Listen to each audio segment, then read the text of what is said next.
नमस्कार, मी डॉक्टर ज्योत्स्ना पाटील, संचालिका Poona preventive cardiology centre. आज या ठिकाणी मी एका ट्रीटमेंट विषयी तुम्हाला सांगणार आहे, ज्या ट्रीटमेंटला जगभरातल्या कार्डिओलॉजिस्टनी मान्यता दिली आहे। त्याचबरोबर ही ट्रीटमेंट US FDA अप्रूव्हल सुद्धा आहे। एक्झॅक्टली या ट्रीटमेंटचं नाव आहे ते म्हणजे EECP, that is enhanced external counter pulsation. ह्या ट्रीटमेंटचा उपयोग सगळ्यात जास्त होतो की जे म्हणजे ज्यांच्यामध्ये एंजिओप्लास्टी, बायपास यासारख्या शस्त्रक्रिया टाळायच्या आहेत। यू कांट बिलीव्ह की ह्या ट्रीटमेंटने आपण या शस्त्रक्रियाही टाळू शकतो।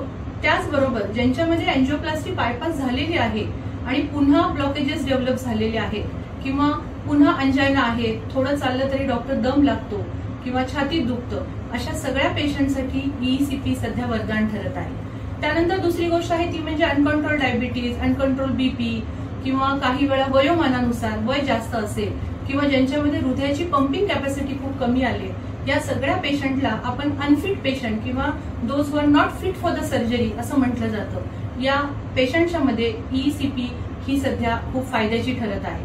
त्यानंतरची दुसरी गोष्ट आहे ती म्हणजे या ट्रीटमेंटने एक्झर्शन टॉलरिंग कॅपॅसिटी वाढते की काही कारणाने जेव्हा हार्ट वीक झालेलं असतं, मसल्स वीक असतात आणि तुमच्या हृदयाला रक्तपुरवठा कमी मिळाल्यामुळे एक्झर्शन कमी होतं किंवा एक्सरसाइजची कॅपॅसिटी कमी होते, अशा पेशंटसाठी EECP ही सध्या दिली जाते। एक्झॅक्टली ह्या ट्रीटमेंटमध्ये होतं काय, हार्ट दोन तऱ्हेने काम करतं। एकदा आकुंचन पावतं जेव्हा हार्ट बाहेर रक्तपुरवठा देतं आणि स्वतः रिलॅक्सेशन जेव्हा फेज असते हृदयाची, ज्याला आम्ही आमच्या भाषेमध्ये डायस्टोल म्हणतो, तर त्या डायस्टोल फ्लो मध्ये हृदयाला स्वतःकडे रक्तपुरवठा हा मिळाला जातो। या ट्रीटमेंटच्या मध्ये आपण ह्या मशीनद्वारे हृदयाचा बरोबर डायस्टोल फ्लो पहिला डायग्नोज केला जातो। ज्यावेळी एनहान्स एक्सटर्नल काउंटर पल्सेशनचा अर्थ आहे की वरून काही प्रेशर या पायांवर आपण क्रिएट करतो। इथे साधारण काही बेल्ट बांधले जातात, जसे काही बीपीचे बेल्ट बांधलेले असतात त्या पद्धतीने हे बेल्ट बांधले जातात। ज्यावेळी हृदयाकडे रक्तपुरवठा मिळेल त्याच वेळी वरून प्रेशर हे या पायावर क्रिएट केलं जातं। ह्या दाबामुळे हृदयाकडे रक्तपुरवठा जेव्हा जातो ड्युरिंग डायस्टॉल, हा रक्तपुरवठा जवळजवळ 90 ते 93% वाढतो। त्याच दरम्यान रक्तवाहिन्यांच्या मध्ये एक प्रकारचा शियर स्ट्रेस डेव्हलप होतो, त्या ठिकाणी नायट्रिक ऑक्साईड लेवल्स वाढल्या जातात आणि ज्याचा परिणाम म्हणून तिथे ग्रोथ फॅक्टर्स डेव्हलप होतात की ज्याच्यामुळे एंजिओजेनेसिस, नवीन वेसल फॉर्म करायला मदत केली जाते। यालाच आमच्या भाषेमध्ये आम्ही कोलॅटरल सर्क्युलेशन असं म्हणतो, तुमच्या भाषेमध्ये तुम्ही त्याला नॅचरल बायपासची प्रोसेस म्हणा। या ट्रीटमेंटने ही नॅचरल बायपासची प्रोसेस इतक्या छान पद्धतीने घडते की ज्याच्यामुळे सगळीकडून हृदयाला रक्तपुरवठा मिळतो, ज्याचा परिणाम हृदयाचा रक्तपुरवठा जसा वाढेल तसा पेशंटच्या मधला अंजायना कमी येतो, त्यांच्यामधली पंपिंग कॅपॅसिटी वाढली जाते आणि हृदयाच्या स्नायूंची बळकटी किंवा रक्तवाहिन्यांची बळकटी जास्तीत जास्त प्रमाणात दिली जाते। याच्यामध्ये कुठलाही साईड इफेक्ट किंवा हा नाहीये, ही टोटल नॉन इन्व्हेसिव्ह टेक्निक आहे। नॉन इन्व्हेसिव्हचा अर्थ की कुठेही शस्त्रक्रिया नाहीये, त्यामुळे या सगळ्या ट्रीटमेंटने आपण शस्त्रक्रिया टाळू शकतो। आज या ठिकाणी माझे पेशंट्स आहेत, त्यांचाही आपण 1-2 मिनिटं याच्यामध्ये हे करूया। जरा 2 मिनिटं आमच्या पेशंटला सांगा। नमस्कार, मी दीपक लांडगे, वय वर्ष 66।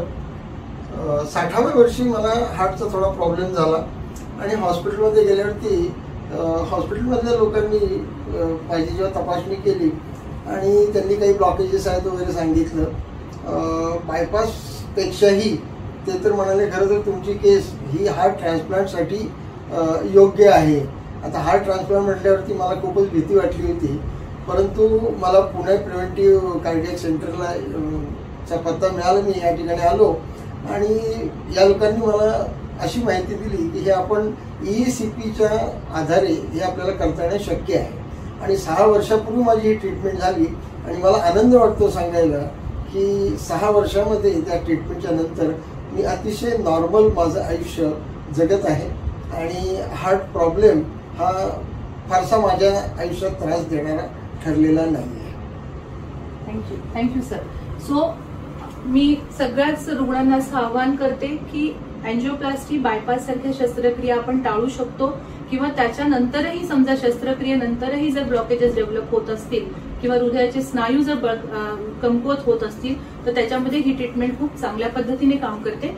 आणखी मला इथे एक नमूद करावंसं वाटतं की सध्या कोविड नंतर, post Covid, European society of कार्डिओलॉजीने एक रॅन्डम एक डाटा कलेक्ट केला, एक काही रिसर्च केला आणि त्या रिसर्चच्या नंतर त्यांच्या असं लक्षात आलं की त्यांच्यामध्ये ज्यांच्यामध्ये पोस्ट कोविड कॉम्प्लिकेशन मध्ये हार्ट वीक झालेला आहे, हार्ट अटॅक आला, ब्लॉकेजेस झाले किंवा हृदयाच्या स्नायूंची कमकुवतपणा वाढला, ज्याला आपण हार्ट फेल्युअर म्हणू, अशा केसेसमध्ये त्यांनी ECP ही दिली गेली. ऑफकोर्स हा रिसर्च डाटा कलेक्ट झाला आणि तो रिसर्च डाटा साधारण ह्या ज्याला आपण युरोपियन हार्ट जर्नलमध्ये हा डाटा त्यांनी पब्लिश केला की त्याच्यामध्ये त्यांचं असं म्हणणं आलं की ज्यांच्यामध्ये पोस्ट कोविड कॉम्प्लिकेशन मध्ये हार्ट वीक झालेला आहे, मसल वीक झालेला आहे, त्याची ताकद ही ECP नंतर खूप चांगल्या पद्धतीने वाढते.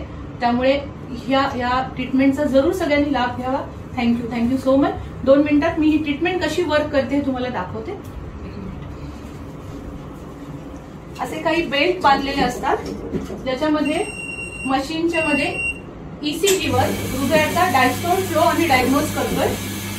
या पद्धतीने काही प्रेशर थोडं या बेल्टवर दिलं जातं. हे बेल्ट सायमल्टेनियसली पंप करतात, म्हणजे पहिल्यांदा खाली, नंतर मध्ये आणि नंतर वरती. हा रक्तपुरवठा हृदयाकडे ड्युरिंग डायस्टोल वाढवला जातोय की ज्याच्यामधून हृदयाचा रक्तपुरवठा हा जास्तीत जास्त पद्धतीने दिला जातो. Thank you so much.